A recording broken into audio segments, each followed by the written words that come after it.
Shivajinagar police station अंतर्गत गेल्या 7-8 दिवसापूर्वी हा गुन्हा दाखल झाला होता। यामध्ये जीवे मारण्याचा प्रयत्न या सेक्शनखाली आम्ही गुन्हा दाखल केला होता।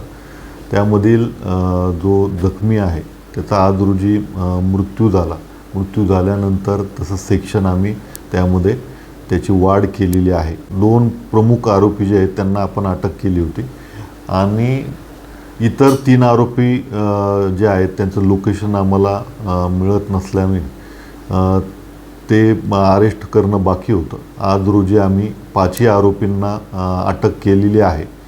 या संदर्भाने पोलीस स्टेशनला माहिती घेण्यासाठी संबंधित जे गावकरी ते आले होते आणि त्यामध्ये संबंधित ज्या ऑफिसला त्यांनी दगड मारलेला आहे त्या दगड मारण्याच्या अनुषंगाने आपण अधिक खात्री केल्यानंतर त्यांनी 1-2 दगड तिथे येताना मारल्याचं निष्पन्न होत आहे। यात शिवाजीनगर पोलीस स्टेशन अंतर्गत वरिष्ठ पोलीस निरीक्षक जे आहेत ते या घटनेचा अधिकचा तपास जे आहे ते करत आहेत।